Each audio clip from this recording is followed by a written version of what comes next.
This has nothing to do with today's show. We're going to talk a little bit about Franz Wagner and the impact that Jalen Suggs and rookies have, plus an update on Chuma Kiki. But will somebody please sign James Ennis?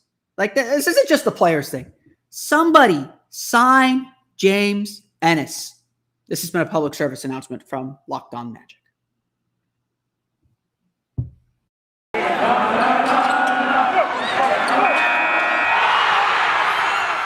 You are Locked On Magic, your daily Orlando Magic podcast, part of the Locked On Podcast Network, your team every day.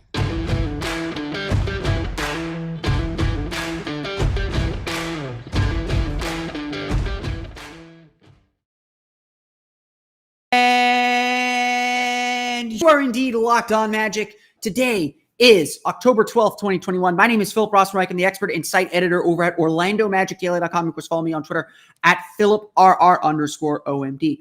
On today's episode of Locked On Magic, we're going to talk a little bit about the update about Chuma Kiki that we got last week. We'll update where he stands and what that means for the Orlando Magic.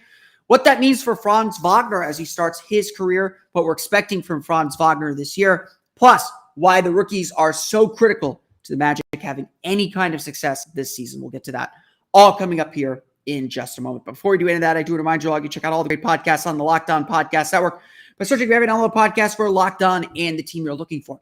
Just like there's podcasts here covering Orlando Magic with excruciating detail, there's podcasts covering every single team in the NBA with the same level of care and detail that you can only find from a local expert who knows their team best. Want the lowdown on the Boston Celtics ahead of Wednesday's game? Check out Locked On Celtics. No matter who your team is, whether it's in the NBA, NFL, NHL, MLB, or college too, there's a Locked On podcast for you. Just search for every download podcast for Locked On and the team you're looking for, the Locked On Podcast Network. It's your team every day. Also today, for today's podcast, we want to thank you all for making Locked On Magic listening routine. Whether we're your first listen of the day, and I will continue to try these out early enough so that it can be, or you listen to us at lunch, on your way to the game, or wherever, we thank you for tuning in. Remember, Locked On Magic is free and available on all platforms wherever you download podcasts. Plus, you can now subscribe to our YouTube channel and get us for free. And if you're happen to be up here at 8 a.m. on Tuesday morning, you might be able to watch us live. You never know. So definitely subscribe to Locked On Magic today. Before we got to this weekend's games, we get a little bit of an injury update.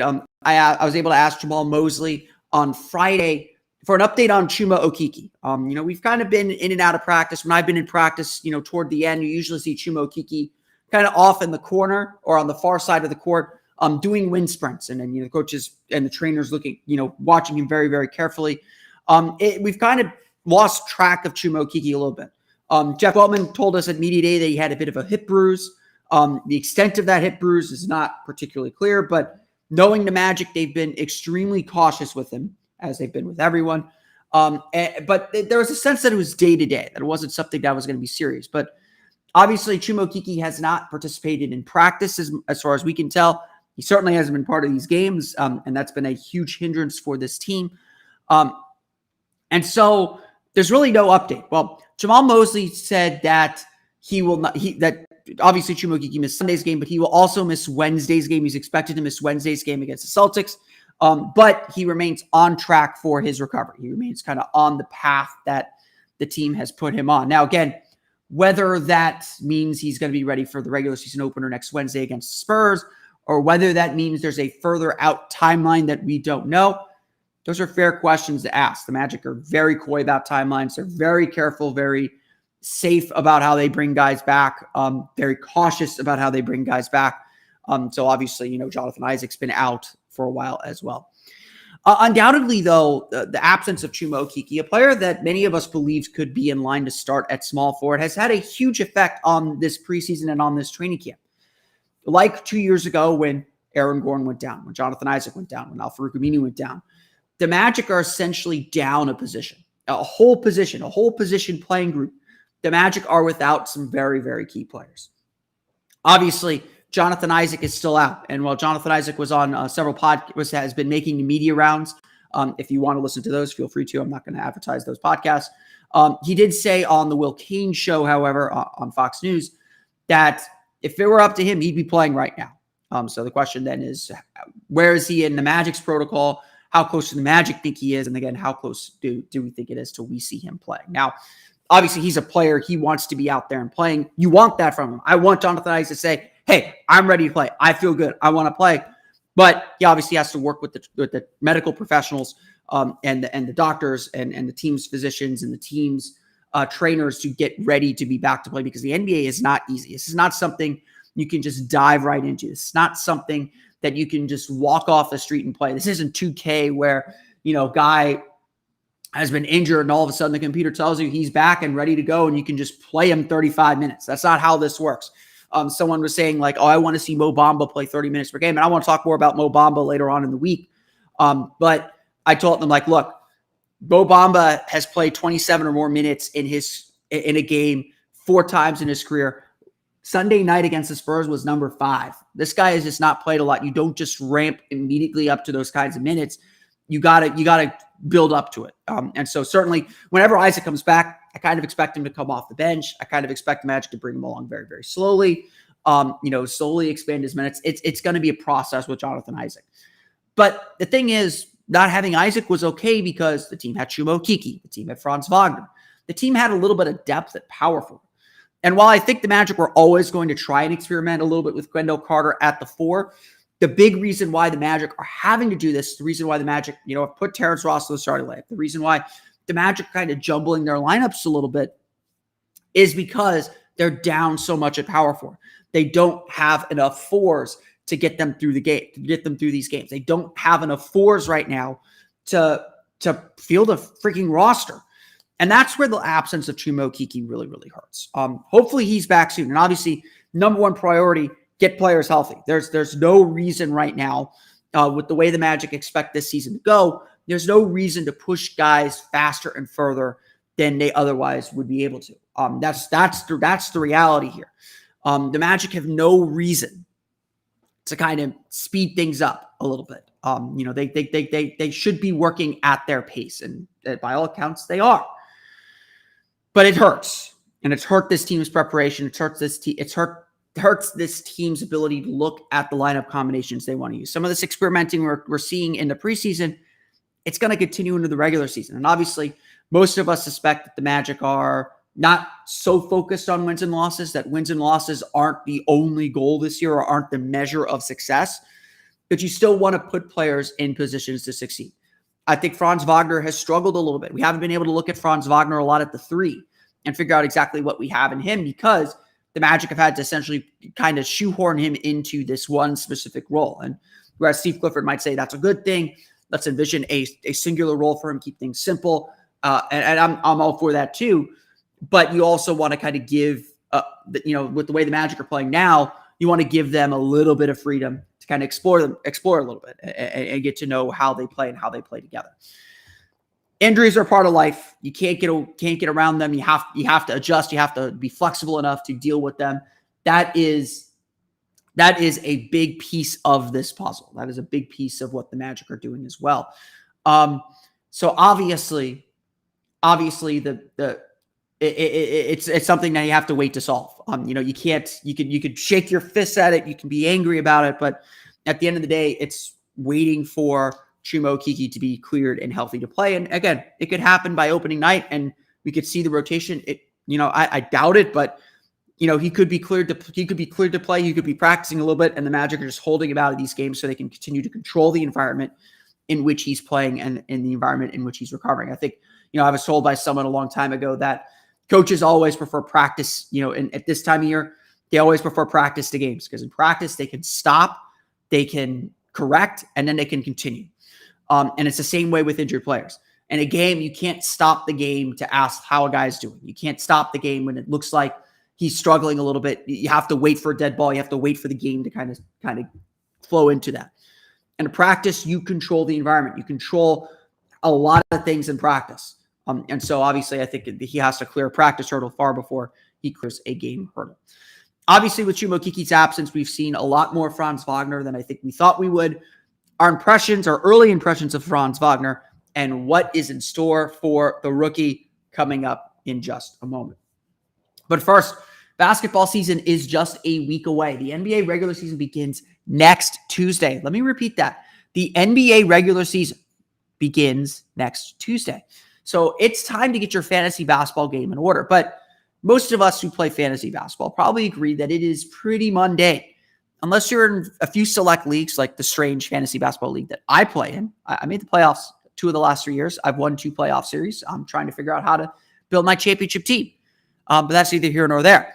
Most of us who play regular fantasy basketball are struggling because it is literally just a daily grind with no strategy and no thinking. Really, whether you win or lose is dependent both on how many games your best players play, but also whether you even remember to log in to change your lineup daily. Nobody wants that kind of work. Nobody wants that kind of attention. What you want is an experience just like fantasy football. 1 game a week, everything happens all at once or happens pretty quickly, or you know when the scoring is going to happen. You know the games you have to watch, and you know what matters. That's what Sleeper is doing. They've created a brand new way of playing fantasy basketball. It's called Game Pick, and it's only available on Sleeper. In Game Pick, just like in fantasy football, an owner picks a single game per week for each starter to count toward their team's total score. You set your lineup with your best players or the players you think will do the best, and then pick a game, 1 game, and that game is the only one that counts. Hit Kevin Durant on a night when he gets 22, then he scores 50 later in the week. Well, sorry, you only get the 22. This is part of the fun and strategy that fantasy basketball is supposed to have. Whether you prefer redraft, keeper, or dynasty leagues, Game Picks has you covered. Sleeper has cracked the fantasy basketball code, so if you love playing fantasy football, prefer building out a weekly strategy versus daily busy work, you're going to love Game Picks. Download the Sleeper app and start a league with your friends today. You will not be disappointed. Obviously, through the first couple weeks of preseason here, Franz Wagner has really struggled, or at least for the metrics that most fans would typically look at. He's really struggled. Hasn't shot the ball particularly well. Hasn't really done a lot of things that people will notice. And I've gotten more than a few tweets saying, should I be worried about Franz Wagner? To which I say it's preseason. We're not so worried about Jalen Suggs and how much he struggled to shoot at this point. Was Franz Wagner the best pick or maybe the best player available? Not in my book. There are definitely players that I would have picked ahead of him. But that doesn't mean Franz Wagner is not going to contribute and not going to be a key player. I think the one thing we've learned about Franz Wagner is that, he's a player that's going to need others to set him up. He's going to need a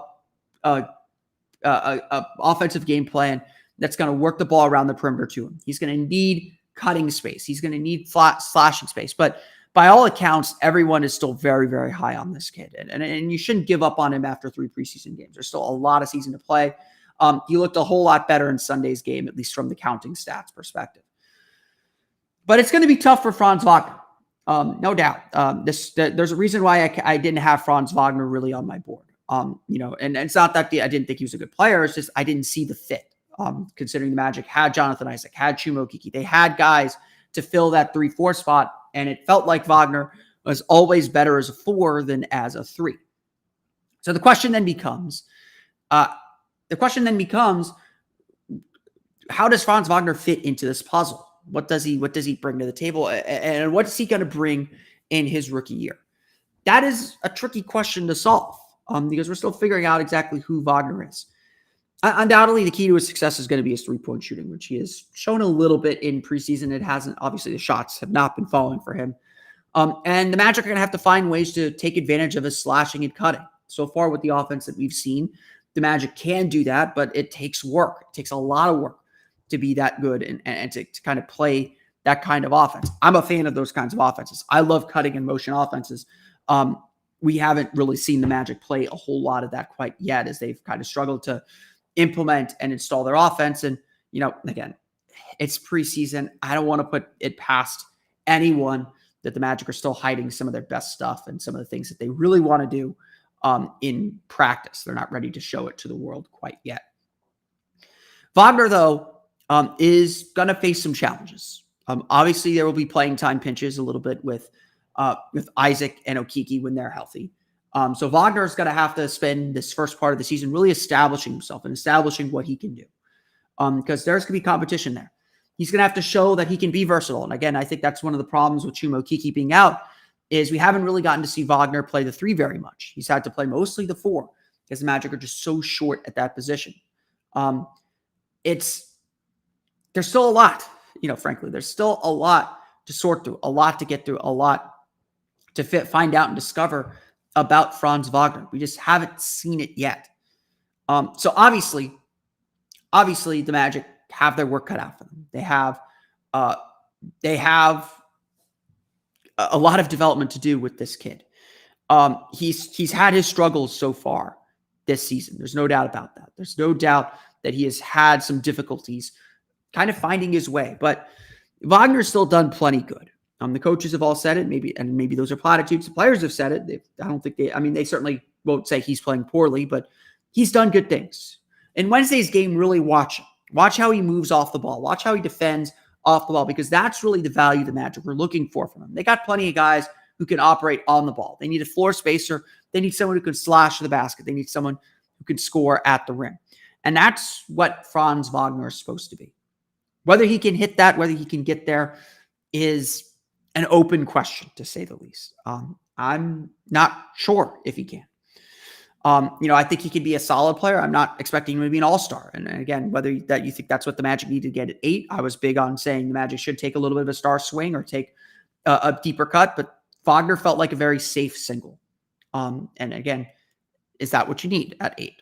That's going to be something that's going to follow him. That's going to be a debate that's going to follow him throughout his time with the Magic, especially with popular picks like Moses Moody and James Bouknight out there. Those are going to be fan narratives, but Wagner can still contribute. And again, I always tell people this: my goal in the draft is to get 2 NBA players. You just don't want a guy that's not going to make it or make it through his rookie contract. And Wagner, obviously, I think can. The question though is, what's he going to contribute this year? Where's he going to find his home? Where's he going to find his role? Is he going to be a quality enough shooter to make good on that? Those are the big questions facing Franz Wagner this year. And it is an open-ended question. Obviously, the Magic are relying heavily on their rookies. They're relying heavily on young guys to kind of lead the way. And frankly, this Magic season is going to go exactly how those rookies take them. We'll talk about that coming up in just a little bit. But first, I want to thank you all again for making Locked On Magic your first listen every day. Whether you listen to us first thing in the morning, whether we're your first listen at lunch, no matter when you listen to us, we truly appreciate all our listeners and viewers on the YouTube channel as well. The NBA season is getting ready to tip off, and we are so excited to bring you the 2021-2022 Magic season here on Locked On Magic. Remember, we are free and available on all platforms for podcasts. Plus, you can subscribe to our YouTube channel. Just search for Locked On Magic. Today's podcast is brought to you by BetOnline. We're back and better than ever. All eyes now on the gridiron as teams are back for another football season, about halfway through the college football season now. And as always, BetOnline is your number one spot for all the pro and college football action this year. With new updated site interface, even more odds, props, and contests, BetOnline continues to be the number one source for everything football. Head to the website or use your mobile device to sign up today to receive your 50% welcome bonus on your first deposit. Don't forget to use our promo code LOCKEDON to receive your bonus. From football, basketball, boxing, right to your favorite Vegas casino games, don't wait to take advantage of all the amazing offers available for the 2021 season. BetOnline is the fastest and easiest way to bet all your favorite sports. BetOnline, where the game starts. Obviously, when it comes to the Magic, there's a lot of intrigue in the rookies. This is a young team. This is a young roster. This is a group that doesn't have a lot of experience. And the Magic are building for the future anyway. So the one thing that we've all been very keenly focused on is what the Magic would do with that 5th and 8th pick, Jalen Suggs, Franz Wagner, and how those players will play. It's safe to say that those are players the Magic are invested in, since they drafted them after the trades and are now part of this core stage of the rebuild. But it's also very, very clear how important these guys are going to be to the success of this year's team. There's high expectations for Jalen Suggs. I don't need to say that. A lot of people think he could be an all-star. I talk to people who are like, go get Ben Simmons now. Jalen Suggs is the guy. To which I'm just like, slow down. Let's let the kid play a regular season game first. He's kind of been pedestrian so far in preseason, but again, we'll see what's real, what's not when the regular season begins. he's going to need time. Don't get me wrong. I don't think you should go out and expect him to be an all-star very, very quickly, but he's a very, very good player. And you could see hints of that. The end of Sunday's game was the best we've seen Suggs play in the preseason. And you could just kind of tell the light flip switch. And even though he turned the ball over on that last possession, he was doing some really good things. And he's setting up guys in a major way. And I think there's certainly a lot to like when it comes to Jalen Suggs. But don't let expectations run too far ahead. The bottom line is this. Both rookies are going to be expected to contribute and expected to be meaningful parts of this team. Franz Wagner is going to have to find a way to be a little bit more efficient. And the Magic are going to have to find a way to keep him involved. He's going to have to be a solid defender if the Magic are going to be successful in the way they want to be successful this year. And that's not wins and losses again, although I think both will contribute to wins and losses. It's about development and growth. It's about whether they get better over the course of the season, whether they end the season better than they started. Both players are key to this team's future.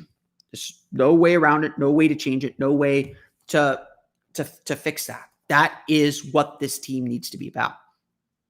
And that's a lot of pressure to put on young guys. And I think the Magic have spent a lot of their preseason trying to ease that pressure. Jalen Suggs hasn't been super involved, although he has played a lot. He's been kind of getting his feet wet. Franz Wagner has been much the same. And obviously, the Magic can't play that way. Suggs' best game was the Celtics. Wagner's best game was the Celtics game, even though he made only one shot. Those games, that was the Magic's best game. The Magic will be successful if their rookie players are successful, if their rookie players take meaningful steps, if their rookie players are able to contribute in a huge way. That's a position the Magic haven't been in a very, very long time, but it's going to be vital for this team. It's part of who this team is. It's part of what this team needs to be. And obviously, they're going to have some veterans. They're going to have some older players who can help set that tone and ease some of that burden. But by the end of the season, we need to know exactly who these guys are.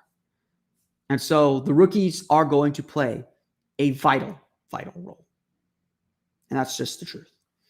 I want to thank you all again for listening to today's episode of Locked On Magic. Of course, find us on Twitter at Locked On Magic. Subscribe to the podcast on Apple Podcasts, Stitcher, TuneIn, Himalaya, Google Play, Spotify, Odyssey, and all the fun places to download podcasts to your podcast-enabled listening device. You can also subscribe to our YouTube page. Search for Locked On Magic. Thanks to everyone who've gotten us over the 100 subscriber mark, which is pretty. I think that's pretty good in 2 weeks. Let's keep it rolling and keep adding those subscribers. Let people know that we are now on YouTube. We'll be doing some YouTube exclusive content, including pregame shows, as well as Spotify green rooms. I'll do those live on YouTube and take your comments if you happen. We usually stream these live. So if you happen to be on while I'm watching live, you can drop a comment in the YouTube chat and I will be happy to at least address it, acknowledge it, or answer it on the show as well. I want to bring more interactivity to the show, and that's something that I think YouTube allows us to do. So definitely subscribe to our YouTube channel to search for Locked On Magic. You can, of course, follow me on Twitter at PhilipR_OMD. And for the latest on the Orlando Magic, be sure to check out OrlandoMagicDaily.com. Once again, we want to thank you for making Locked On Magic your first listen of the day, or at least part of your daily listening routine now that the NBA is starting back up again, the regular season beginning again. We'll be doing a whole lot more here on the podcast. Be sure to tune in tomorrow. We'll preview the Magic's final preseason game against the Boston Celtics. We'll talk about a whole lot more as the Orlando Magic get ready for their last preseason game. Now make your second listen, though, Locked On Fantasy Basketball. Josh Lloyd hosts the #1 daily fantasy basketball show on the planet. It's free and available on all platforms. That's going to do it for me today, though. I want to thank you all again for listening to today's episode of Locked On Magic. For Orlando Magic Daily and Locked On Magic, this has been Philip Rossman-Reich. We'll see you all again for another episode of Locked On Magic.